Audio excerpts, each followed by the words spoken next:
सहभान हरपून गेलेलं होतं आणि त्यामध्ये त्यांनी म्हणजे सद्गुरूंशी इतके ते मग्न होऊन गेले, ध्यान मग्न.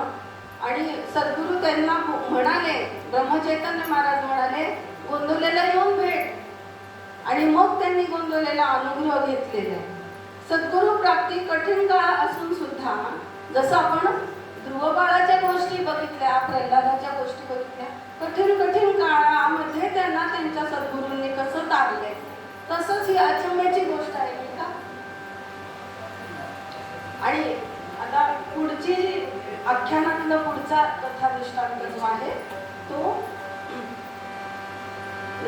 सद्गुरू लीलामृतचे लेखक जे आहेत ते गोविंद विष्णुपंत फडके यांनी सद्गुरू लीलामृतचं लेखन ना 100 वर्षचं प्रकाश, म्हणजे त्यांचं लेखन होऊन सद्गुरू लीलामृतचं लेखनचं प्रकाशन होऊन 100 वर्ष झालेली आहे. आणि त्या निमित्ताने हे केलेलं कीर्तन आहे. आणि योगायोग किती छान होता करता असा योगायोग होता की ज्या दिवशी आपली रामलल्लाची प्राणप्रतिष्ठा तिकडे चाललेली होती आणि त्याचं सगळं आपण उद्या दर्शन घेणार आहोत, त्या दिवशी आदल्या रात्री मी हे लेखन करत होते. ही सगळी रचना मी स्वतः बनवलेली आहे. आणि याच्यामध्ये प्राणप्रतिष्ठा हनुमंताची आहे. रामाबरोबर आपण मारुतीरायाचं स्मरण करतो. मला सगळं लेखन झाल्यानंतर रात्री 3-3:30 वाजता लक्षात आलं की आपण आजच 3:30 वाजले म्हणजे नक्कीच तो पुढचा दिवस चालू झाला होता प्राणप्रतिष्ठेचा. आणि आपण रामलल्लाची प्राणप्रतिष्ठा बघणार आहोत. आणि त्याच वेळात आपण हे कसं काय लिहिलं, ती महाराजांची रचना.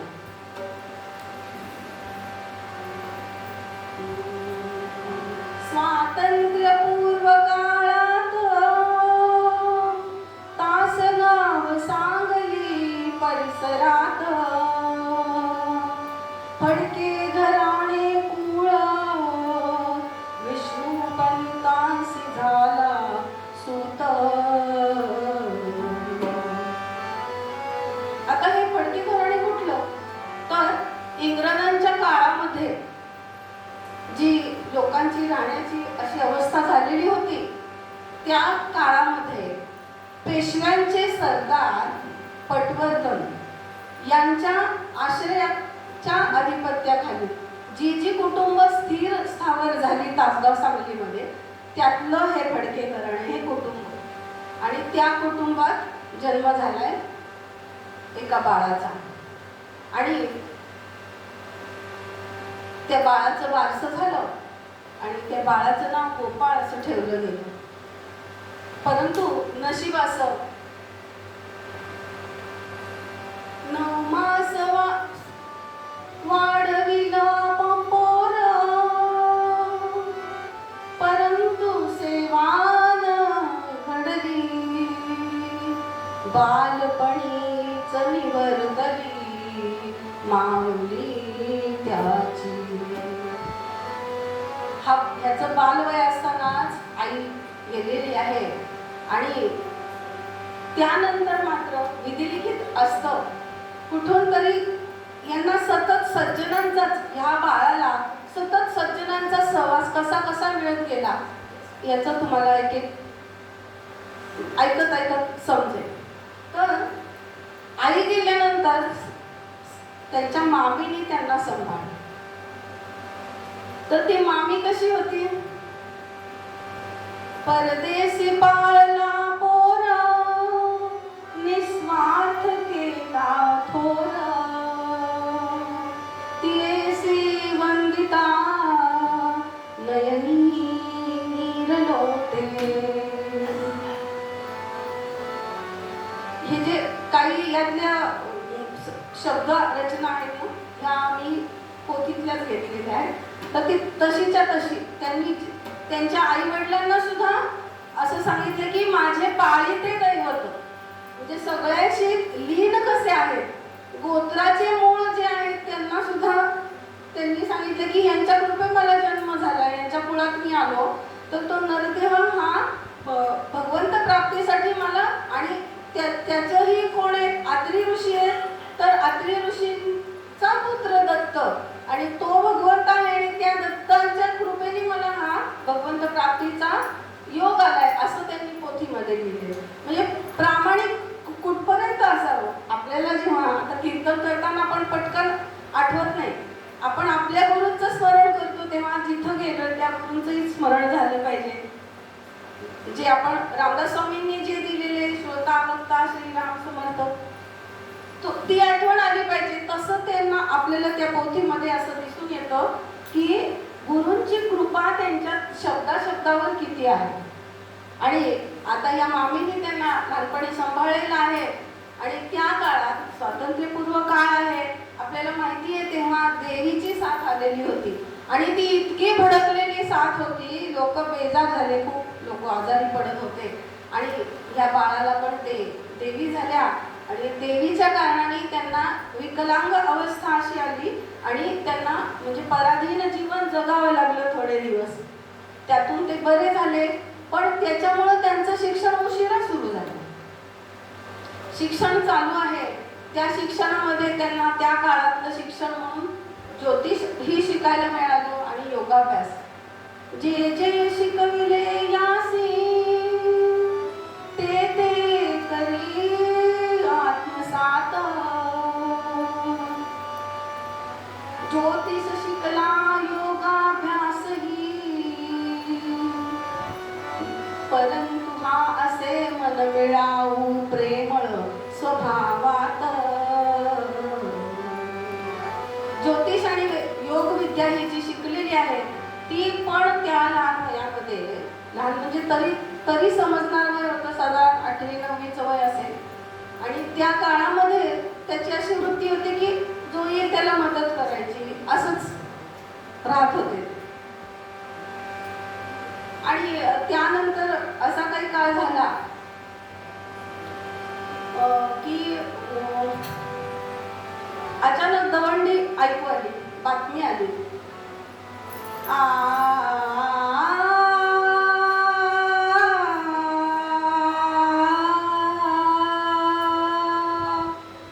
ऐका हो ऐका,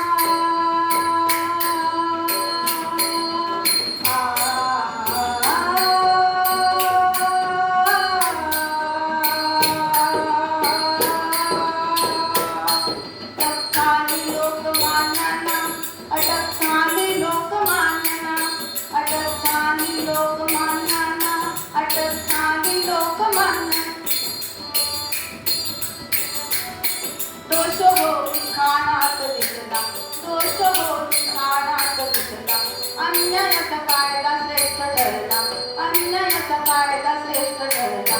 काळपणी आलं नशिबाला, काळपणी आलं नशिबाला.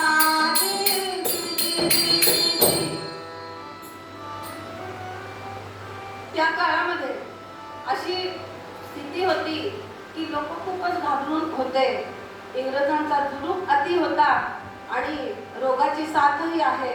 लोक हतबल झालेली होते आणि लोकांना जागृत करण्यासाठी म्हणून जे शब्दशस्त्र चालू होतं, अविरत चालू होतं आणि अक्षरशः अखंड भारतभर लोक जागे व्हायला लागले, ते म्हणजे लोकमान्य टिळकांची लेखणी. आणि त्या शब्दशस्त्र तो काळच होता की लोकक्षोभाची लाट उसळलेली होती. आणि जणू काही आपण बघतोय की गीता रहस्य दासबोध याच्या आधारावर लोकमान्य टिळकांचं व्यक्तिमत्व आणि त्याच्यामुळं तोही प्रभाव आहे, दैवी प्रभाव पण. देशभक्त हा देवभक्त असले तरी त्याला देशभक्त म्हणता येणार नाही, तसे देशभक्त असलेले हे लोकमान्य टिळक आहेत आणि ते अख्ख्या भारताचं आत्मरूप झालेले आहेत. आणि त्या वेळामध्ये त्यांना जेव्हा अटक झाली असं कळलं, त्यावेळेस नवीन शिक्षण घेणारे हे जे गोपाळ, त्याच्या वयाची सगळी मुलं यांनी सगळ्यांनी इंग्रजी शाळेला रामराम ठोकला. शिक्षण थांबलं आणि तासगाव सांगलीमध्ये राहणं त्यांचं सोडून शहापूरला आले. शहापूरमध्ये त्यांनी ज्योतिषशास्त्र, त्या काळामध्ये बरं का 8वीच्या वयातलं मूल कमवायला लागत होतं. म्हणजे माझ्या तर मध्ये मी तर ऐकलंय ना माझ्या घरात सुद्धा की जे माझे आजोबा पंजोबा ते सांगतात, मी चौथीत गेलो ना की मला सांगून ठेवलं होतं आता तू कमवायला लागायचंस. काही सांगितलं मी 7वीत होतो ना, त्यांनी सांगितलं मला आता तुझा खर्च झेपत नाही, बाहेरचं काही काम करायला लाग. अशी त्यांना घरातल्या मुलाला जबाबदारीची जाणीव दिली जात होती. आज मूल कितीही मोठं झालं तरी माझा बाबा अजून शिकतोच आहे आणि त्याचं शिक्षण झाल्यावर उशिरा लग्न होत आहेतच. आणि उशिरा लग्न झाल्यावर मन तरी कधी जुळणार. आणि अशा स्थितीत हे साधारणतः 8वी-9वीच्या वयात असलेले ते शहापूरमध्ये त्यांचा ज्योतिष आणि योगाभ्यास याच्यावर त्यांची उपजीविकाही चाललेली होती आणि लोकसाह्य चाललेलं होतं, लोकसंग्रह वाढलेला होता. काही काळात शहापूरमध्ये ते धर्मशाळेत राहत होते बरं का. आणि काही काळानंतर एक रामदासी व्यक्तिमत्व लेले समर्थ रामदास स्वामींचे अनुग्रहित होते, पण ते देशभक्तीने प्रेरित होते आणि देशभक्तीच्या कार्यामध्ये ते रत होते आणि ते धर्मशाळेत त्यांच्याबरोबर राहायला आले. त्यांची खूप मैत्री झाली, पण लेलेंनी यांना काही सांगितलं नव्हतं, कारण बरंचसं गुप्त कार्य त्यावेळेत करावं लागलं असणारच. कठीण काळ होता जुलमाच्या इंग्रजांकडून जिंकण्यासाठी. आणि त्यावेळेत मात्र काही काळ यांची मैत्री झाल्यानंतर अगदी प्रेमळ मैत्री, प्रेमळ संघ आहे ह्यांचा. आणि त्या काळामध्ये या लेलेंनी गोपाळाला जवळ बोलवलं आणि सांगितलं, बरं का गोपाळा, आता हा जो आपला काळ आलेला आहे ना, इंग्रजांचा काळ अतिशय जुलमाचा आहे आणि हा आपल्या हिंदू संस्कृतीला, आपल्या संस्काराला, आपल्या नीतीला, आपल्या हिंदुत्वाला आणि आपल्या भारतीयांनाच बुडवणार आहे बरं का. आणि आपल्या ह्या नुकसानातून जर वाचायचं असेल तर देश कार्यासाठी आपल्याला करावंच लागेल काहीतरी कार्य. आणि मी तरी असा तुझा लोकसंग्रह खूप चांगला आहे, तुझा मनमिळावू स्वभावाने तू लोकांना खूप एकत्र केलेलं आहेस, तुझ्या काढून होणारं कार्य नक्कीच वेगळं आहे. आणि माझं जे कार्य आहे त्या इथं सुद्धा मला एका ठिकाणी राहता येणार नाही, कारण माझा जिथं जिथं संघ घडेल ना तिथं तिथं त्या लोकांवर पण संकट येण्याची शक्यता आहे आणि इथली गुपितं आणखी कुठं कळू नये म्हणून मला ह्या ठिकाणून त्या ठिकाणी कधी निसटून जावं लागल हे सांगता येत नाही रे बाळा. पण बेटा तुझ्या बरोबरची मैत्री मात्र मला खूप आवडली बरं का, खूप आनंद घेतला तुझ्या वागण्याचा. आणि आता असं कर की आपलं हिंदूंचं एकत्व, तुझ्यामध्ये प्रेमळ स्वभाव आहेच, लोकांना गोळा करण्याची, सहाय्य करण्याची वृत्ती आहेच, पण तरीही हे जे आता साथीसारखे रोग येतात त्याच्यातूनही तुझीही तब्येत चांगली राहावी आणि तुझ्या बरोबर असलेल्यांनाही तू आरोग्यासाठी सहाय्यक सुद्धा होशील आणि तुझ्या उपजीविकेलाही ह्याचा हातभार होईल, म्हणून मी माझ्या जवळची वैद्यकीय शिक्षा तुला शिकवतो. बघा त्यावेळेस नातीगोतीचं आरक्षण नव्हतं नाही का,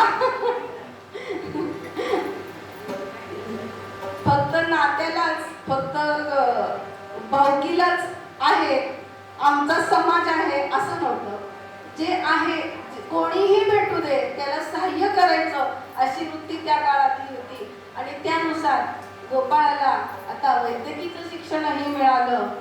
मात्र हे लेले अचानक त्यांना न सांगता इथून शहापूरमधून ते परागंदा झाले आणि परत ते नंतर 20 वर्षांनी भेटलेले आहे. पण आता एक प्रेमळ स्वभावाचं व्यक्तिमत्व आपल्याला आपल्या बरोबर होतं ही आठवण मनात ठेवून गोपाळांनी सुद्धा शहापूर सोडलं आणि तो कागवाडला कर्नाटकमध्ये राहायला गेला. कागवाडला गेल्यानंतर त्याची ज्योतिष विद्या, त्याचा योगाभ्यास आणि त्याची वैद्यकी हे चालूच होतं. पण नेमकंच अनुकूल असं लग्नाचं वय होतं, त्याला अनुकूल अशी योग्य पत्नीही लाभली आणि त्याने गृहस्थी जीवन स्वीकारलेलं आहे. यानंतर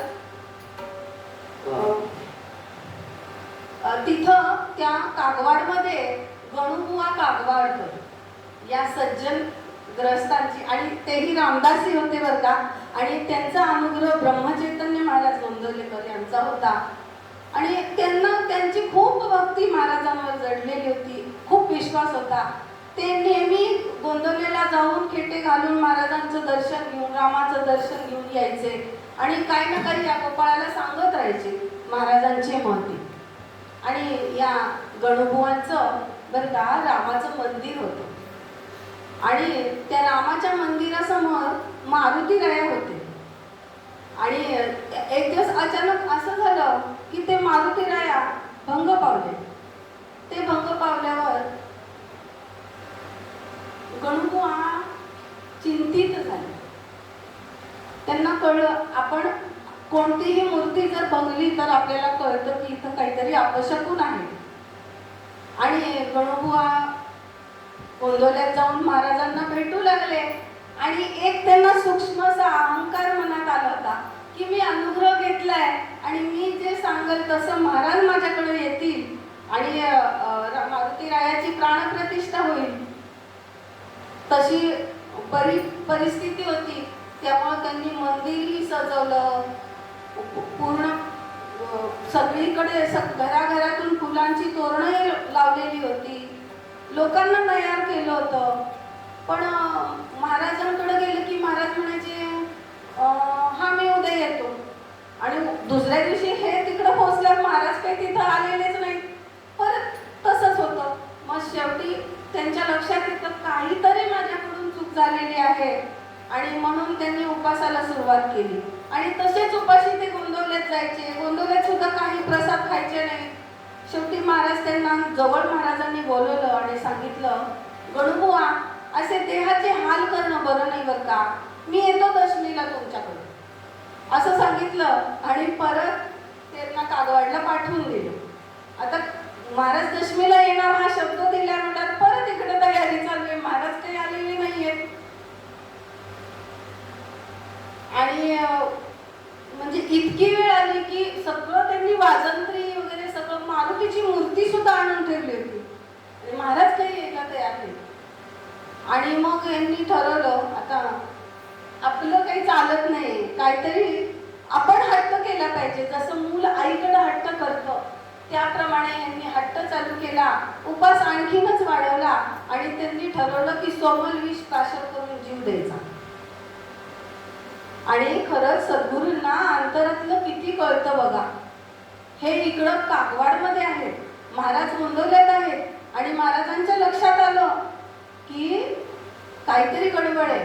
त्यांनी अंताजी पंतांना हाक मारली आणि सांगितलं, अंताजी ते व्यंकटनाथांना घेऊन तू कागवाडला जा, आणि कागवाडला त्यांच्या गणूबुवांच्या अंगणात गेल्या जोराने ओरडायचं बरं का, महाराज आले, महाराज आले. आणि व्यंकटनाथ आणि अंताजी बुवा पोचले तिथं. आणि इथं गणूबुवांनी अगदी इतकी त्यांनी आस सोडली होती की महाराज माझ्याकडे का येत नाही. आणि खरं अंतरामध्ये त्यांच्या सूक्ष्म अहंकारच होता की महाराज माझं ऐकत नाही. सद्गुरूंशी लीन होताना त्यांनी दिलेल्या शब्दानुसार ते येतील, पण सद्गुरूंना पण काही अडचण असू शकेल. आणि सद्गुरू ही सतत जर सांगतात राम इच्छा प्रमाण मानायची, तर ती त्यांनी का नाही मानायची. आणि त्यानुसार महाराज इकडं त्यांनी सोमलविष तयार केलं आणि नित्याप्रमाणे मानसपूजा करत होते. मानसपूजा केली आणि महाराजांची आरती केली. ओ वाळू आरती चैतन्य ब्रह्मा, ओ वाळू आरती चैतन्य ब्रह्मा, निगमागम वरिष्ठा, निगमागम वरिष्ठा, नकडे अगाध महिमा. ओ वाळू आरती सद्गुरू चैतन्य ब्रह्मा, ओ वाळू आरती सद्गुरू चैतन्य ब्रह्मा. महाराजांची आरती केली. यांचे डोळे डबडबून गेलेले आहेत, डोळ्याला धारा वाहत आहेत. आणि महाराजांना सांगून महाराजांची प्रतिमा डोळ्यापुढं आणून मानसपूजेत महाराजांना सांगून तोंडाला ते सोमलविष लावणार, हात वर केला तेवढ्यातच दारामध्ये अंताजी आणि व्यंकण्णा आले आणि जोरात महाराज आले, गणू महाराज आले, गणुबुवा महाराज आलेले आहेत. त्यांचा तो शब्द ऐकल्या गणुबुवा धावत त्यांनी ते सोमलविषाचं भांड खाली ठेवलं आणि पळत पळत ते याला आले.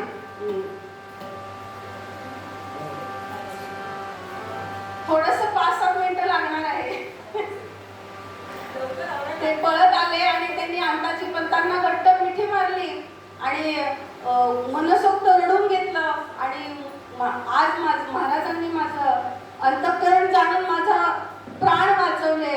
आणि खरं तर मी असं समजत होतो की सद्गुरूंचं माझ्याकडे लक्ष नाहीये आणि तरी सुद्धा त्यांचंच माझ्याकडे किती लक्ष आहे आणि माझं त्यांच्याकडे नाहीये ही त्यांना प्रचिती आल्यावर ते महाराजांना शरण गेले आणि ती अंतरातनं शरण गेलेली अवस्था झाल्यावर दुसऱ्या दिवशी महाराज आले.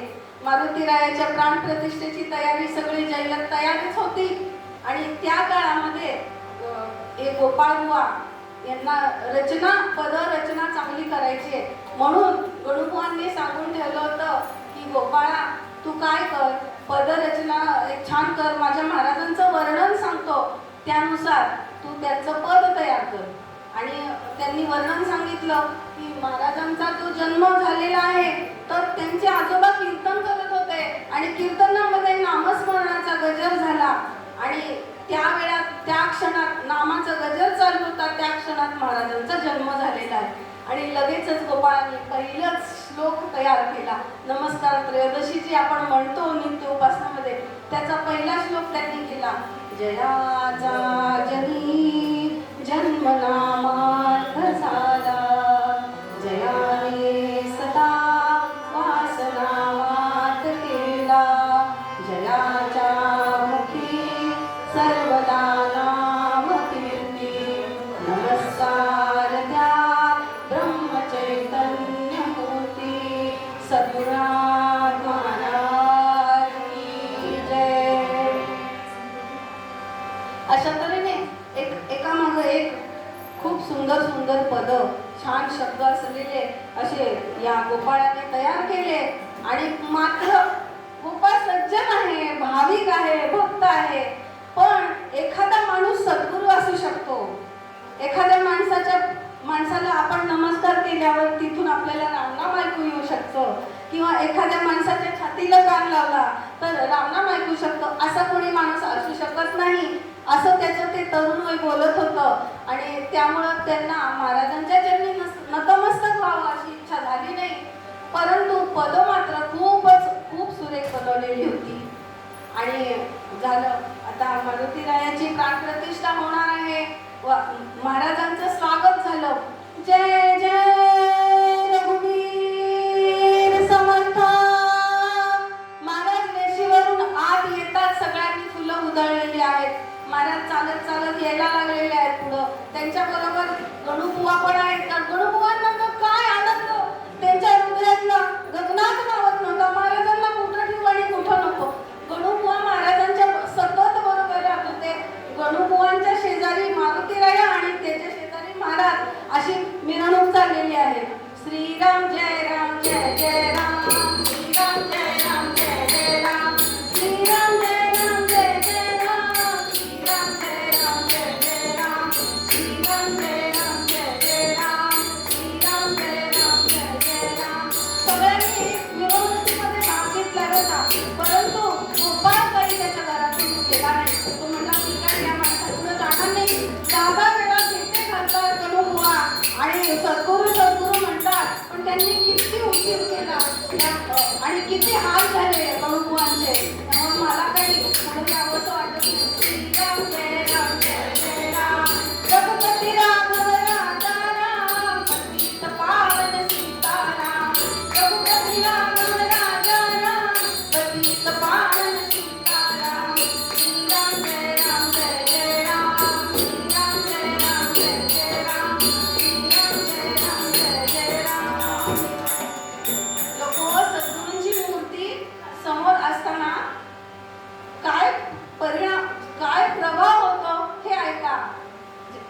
ज्यावेळी आपल्याला असं वाटतं ना की या व्यक्तीकडे बघितल्यावर मला देवाकडे बघितल्यासारखं वाटतं आणि त्या व्यक्तीलाही असं वाटतं की काहीतरी इथं वेगळं चैतन्य आहे आणि त्या दोन्हीतलं चैतन्य एक होतं, अशी ती स्थिती होती.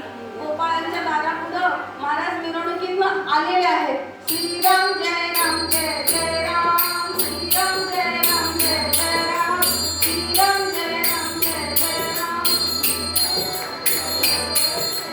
गोपाळरावांची दृष्टादृष्ट झाली आणि गोपाळरावांचं ध्यान लागलं बरं का. आणि ध्यानामध्ये ते महाराजांशी इतके लीन झाले.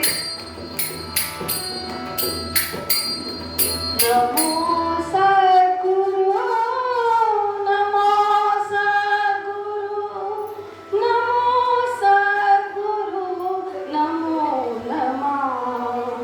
नमो सद्गुरु, नमो सद्गुरु, नमो सद्गुरु, नमो नमः. छंद जीवाला गया, श्री गुरुराया मज गवसला. छंद जीवाला गया, श्री गुरुराया मज गवसला. नकळे माझा मीच मला, मी श्री गुरु चरणी जडला. छंद जीवाला लागला, श्री गुरुराया मज गवसला. नमो सद्गुरु, नमो सद्गुरु, नमो सद्गुरु, नमो नमः. खरंच सांगते, महाराजांनी जो या गोपाळांना पुढच्या अजून थोडीशीच कथा राहिली, 2-3 वाक्याची. जो सद्गुरु कृपेचा महाप्रसाद जो दिला त्याच्यामध्ये त्यांच्या कवित्वासाठीच होता. आणि त्या कवित्वाचं कौतुक महाराजांनी केलं होतं की तू जी पदं रचलीत ना तर ती अशी आहेत की तुकाराम महाराजांच्या ध्यानातून ती घडली. त्यांची जी वाणी आहे ती तशी घडली, तशी तुझी रचना आहे. आणि त्यासाठी मी कवित्वाचा महाप्रसाद म्हणून झोळीमध्ये नारळ त्यांना दिला. आणि त्याचा प्रत्यय त्यांना महाराजांच्या समाधी झाल्यानंतर आला. समाधी पाहता समाधान होते, तनु कष्टही त्यासी आनंद देते. मनी भाविता कामना पूर्ण होती, नमस्कार त्या ब्रह्मचैतन्य मूर्ती सद्गुरुनाथ महाराज की जय. या 13 नमस्कार महाराजांची नमस्कार त्रयोदशी मधला हा 13वा नमस्कार देखील लिहून झाला. आणि त्यावेळेस मात्र महाराजांची समाधी झाली आहे. मी शक्य तितकं अजून शॉर्ट करत गेलेले, अगदी थोडासा पॉईंट राहिलेला आहे. आणि समाधीनंतर ब्रह्मानंद महाराज म्हणजे हे बोलवलेला जे गुरुपौर्णिमेला जात होते, गोपाळांनी तिथंच अनुग्रह घेतलेला आहे. गुरुवारी अनुग्रह घेतलाय, बुधवारी प्राणप्रतिष्ठा झाली. प्राणप्रतिष्ठेच्या वेळेस ज्या वेळेस महाराज मारुतीरायाला म्हणाले सुप्रतिष्ठमस्तु, त्या वेळात या गोपाळाचं ध्यान जागेवर आलं. तोपर्यंत गोपाळ जो जाणार नव्हता मारुतीच्या प्राणप्रतिष्ठेसाठी मंदिरापर्यंत महाराजांच्या मागे, तो आपोआपच गेलेला होता. खरं हे वर्णन अजून खूप छान आहे आणि खरंच महाराजांच्या कृपेने माझ्याकडून हे लिहिलं गेलेलं आहे. मी फक्त आता जे पद म्हणलं ते पण चालीसकट मला महाराजांनी दिलेले. माझ्याकडून अभंग रचना पण होतात, पण यातलं अजून काही रचना झालेली आहे ती मी म्हणजे हे न करता मी आताच हे कीर्तन इथं थांबवते. महाराजांनी त्यांना सद्गुरु कृपेचा महाप्रसाद दिल्यानंतर त्यांच्यावर ही कृपा झालेली आहे. आणि जे नमस्कार त्रयोदशी त्यांनी ब्रह्मानंद महाराजांना दाखवली आणि ब्रह्मानंद महाराजांनी त्यांना अनुज्ञा दिल्यानंतर त्यांनी सद्गुरु लीलामृत पूर्ण महाराजांचं ओळीबद्ध चरित्र लेखन पूर्ण केलं. आणि ते 1822 साली झालं पूर्ण. आणि आता त्या प्रकाशनाला 100 वर्ष पूर्ण झाली. झालेले आहेत. त्या निमित्ताने माझ्याकडून महाराजांनी ही रचना करून घेतली आणि तुम्ही सगळ्यांनी ती ऐकली. हे माझं भाग्य. आणि जे बोलणारा फक्त मीच नाही, इथं आलेले सगळ्या कीर्तनकारांचे आभार. कारण की कीर्तन हे व्यक्तिमत्व केव्हा तयार होतं, जेव्हा तुमच्यावर सद्गुरु कृपा आहे आणि तुमची कुंडलिनी शक्ती तिथपर्यंत कुठंतरी पोहोचलेली आहे. मी या समारंभाचा जरी आम्हाला उशिरा कीर्तन मिळालं तरी मी सगळ्याचा आलेल्या सगळ्या महोत्सवाचा पुरेपूर आनंद घेतलेला आहे.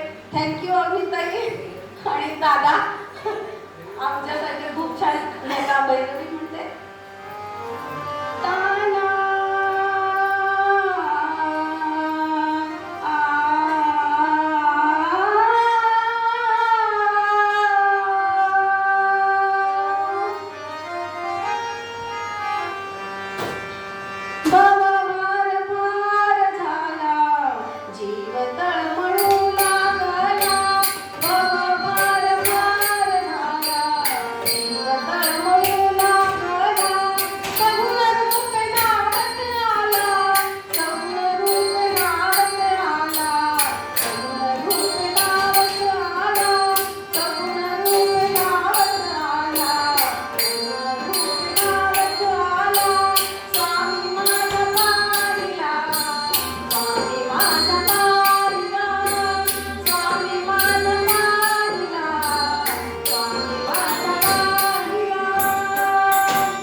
रामलल्लाच्या प्राणप्रतिष्ठेनंतर मी नारायण मंदिरमध्ये 2-3 दिवसातच काहीच न रस्ता म्हणजे तबला पेटीचं साथ नाही, काय नाही, असंच मी डायरेक्ट सादर केलं आणि तीच क्रिया आतापर्यंत झाली. महाराज करून घेतात माझ्याकडनं. जय श्रीराम.